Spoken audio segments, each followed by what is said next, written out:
umuhamya wa Yehova. Umuhamya wa Yehova. Agatabo kese agatabo uzasura urubuga rwacu.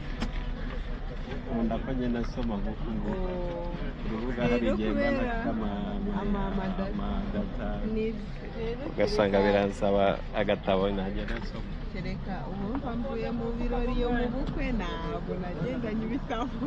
Ntabwo uri gusemi ntabwo uri gusanga nduwa akagugura naragiye mu bukwe. Nkunda udutabo twanjye ariko uzanyure n'ubu uri kugenda n'amaguru uzanyura ku kugare hano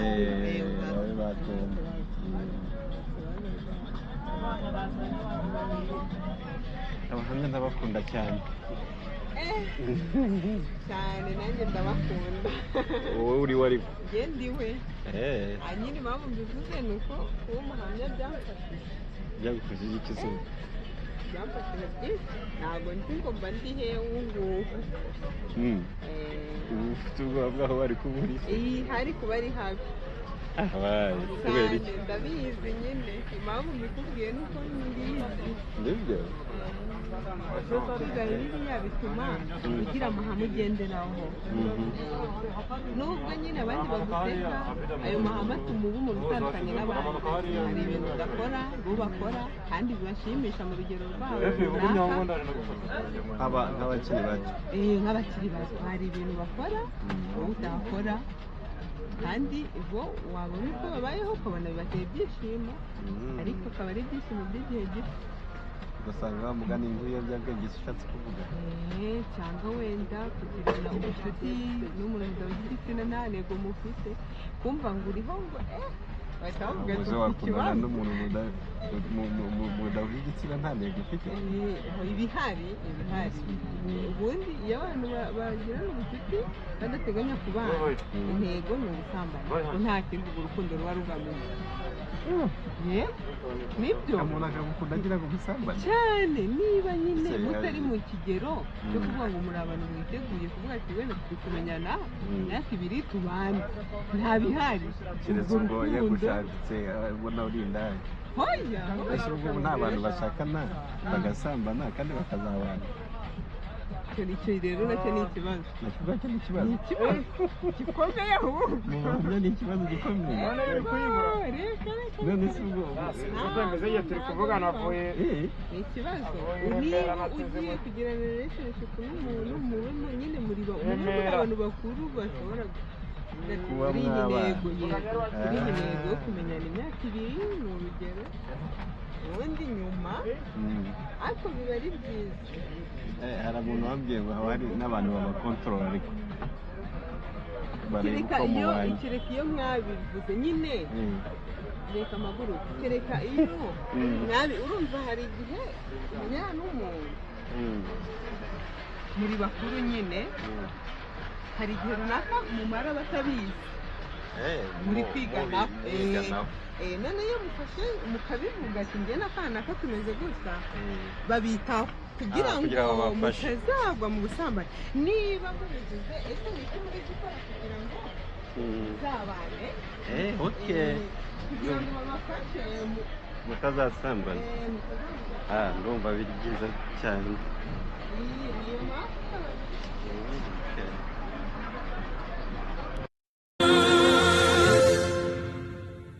nahangana n'abampatira gukora imibonano mpuzabitsina ntarashaka.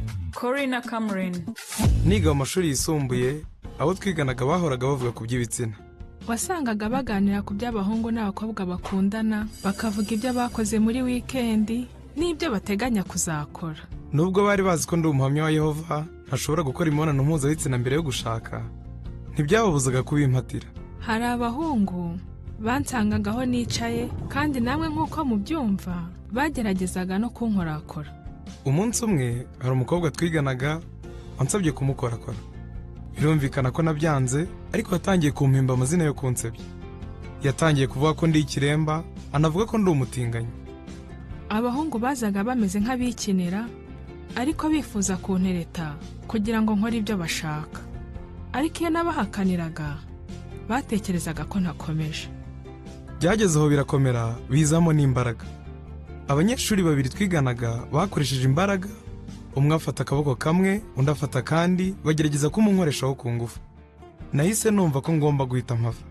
Kuba nari umuhamya wa Yehova byatumaga mba ntandukanye n'abandi banyeshuri, ariko nanone nagiraga isoni cyane.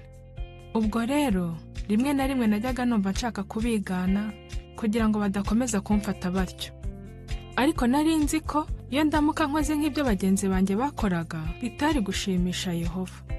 Nahise nsenga Yehova bucece, ndamubwira nti Yehova ndakwinginze mfasha. Nahise nibuka urugero rwa Yozefu. Yabashije guhunga umugore wa Potifari, kandi icyabimufashijemo ni uko yifuza gushimisha Yehova. Nabonye ko nanjye aribyo nari nkeneye gukora. Nahise mbikora, mpita nsohoka mu ishuri niruka. Icyigisho cya bwite cyaramfashije cyane. Cyatumye numva ko Yehova ari inshuti yanjye koko, kandi kuba narumvaga ko dufitanye ubucuti byatumye nirinda gukora ikintu cyamubabaza. Kugirana nawe ubucuti bumeze gutyo no kumwiringira byatumye mbasha gutsinda cya cyifuzo nari mfite cyo gushaka kumera nka bagenzi banjye. Nubwo guhakanira wa mukobwa bitari binyoroheye, nari nzi ko aribyo nagombaga gukora.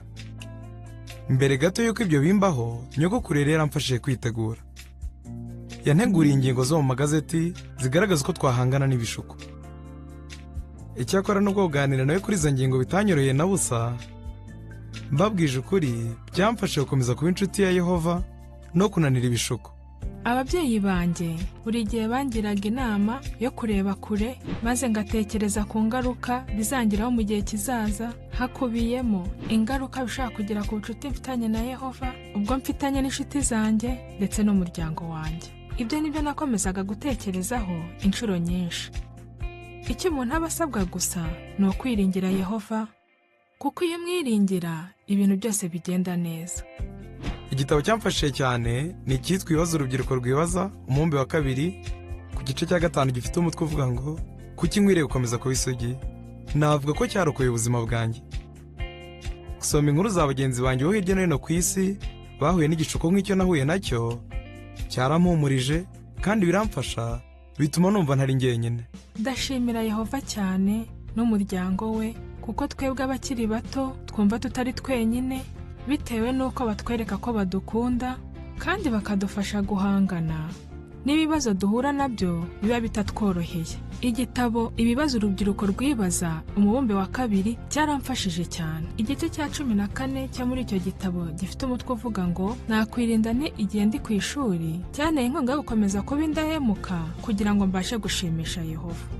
Ndashimira Yehova cyane kuko yamfashije kwibuka amagambo ari mu Bakorinto ba mbere 6:18 agira ati muhunga ubusambanyi. Nanone nshimishwa nuko nabashe gushyira iyo nama mu bikorwa. Ikiruta byose ariko nashimisha umutima wa Yehova, kandi nta cyanezeza nk'icyo. Niki cyagufashije guhangana n'abaguhatira gukora imibonano mpuzabitsina? Jya ureba kure. Imigani 22:3. Jya wiringira Yehova. Imigani 3:5. Hunga ubusambanyi. Ibaruwa ya mbere yandikiwe Abakorinto igice cya 6:18. Ifoto ya Cameron Corey n'abandi bakiri bato batandukanye.